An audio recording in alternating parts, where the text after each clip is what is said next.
This is live on KETK. Well, with the new year comes those resolutions to start getting more fit. Yes, and joining us to talk more about this is Gina Baxter, exercise specialist with the ETMC Olympic Center. Hello, Gina. Hi, thanks. Hi.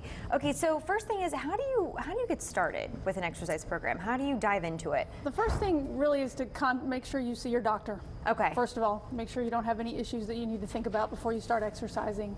And then another thing you need to do is try to find a place that you want to exercise. Okay, go visit different gyms, different facilities, find the right one for you. And then find a qualified professional that can help you with your program. Mm-hmm. Give them some ideas of what kinds of things you want to work on, what kinds of exercises you like to do, and then let them, decide a program for you and help you get started with that. Mm-hmm. Well, I know when you're looking at gyms, there's all these perks that come with one gym and maybe not with another. What exactly do you need for a fitness program? Yeah. What are the necessities? It really depends on the person, but a qualified staff is number one.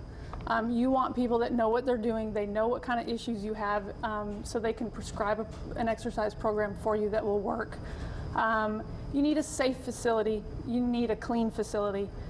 You don't need a lot of fancy things. Okay. Fancy things are fun, but you can get it done if you're in a comfortable place that you want to be. I think that's one of the biggest things for most people. Well, and when it comes to exercising, is it good to mix it up?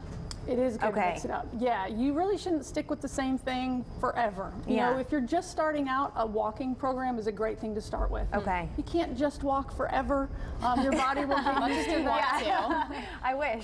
So changing it up a little bit, doing some interval training, using the weights, doing your running, whatever it may be, you've got to constantly keep changing it so your body will keep changing as well. Yeah. Well, if you're wanting to see results or maybe maintain what you have going on, how often do you need to be exercising? The recommendation is about 150 minutes a week of cardiovascular exercise, Okay. which is the exercise for your heart and your lungs. So Okay. the swimming, the bicycling, the running, whatever it may be that you want to do. 150 minutes a week of that. If you can get strength training in 2 to 3 days a week, that's ideal. A little bit of flexibility here and there. So you don't have to exercise 7 days a week. If you can get at least 5 days a week in, that'd be a great place to 30 start. minutes, 5 days. That doesn't sound undoable. Well, and I was going to say, I know maybe at the start people get a little overzealous. I mean, can you overdo it? You can overdo it, and that's one of the big things. Yeah. And people are gung-ho this time of year. Let's go, let's do it. They get to the gym, they want to try everything that's there. They're so sore the next day they don't want to come back. So I always tell people to just start slowly. Just try to get here. That's one of the biggest hurdles, is getting there. Once you're there, try just 30 minutes of cardio. Try that for now. And then gradually build in those weights and those other extra things that you want to try. It's going to be a lot easier to keep up. You're not going to be as sore. And so that'll keep you coming back if you start slowly. Well, how do you stick with it and make it last? Once you have that routine set?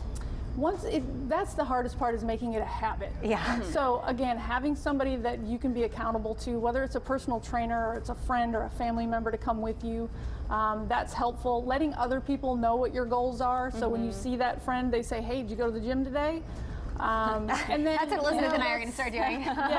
Yeah. And then schedule it into your daily planner. So every day at 8 o'clock, if you see on your schedule, "Oh, I got to go work out," it's easier to develop a habit if you actually schedule it down like it's an appointment that you plan have. it out. Okay, thank you so much, Gina. Appreciate it. You're welcome. Well, up ahead, we'll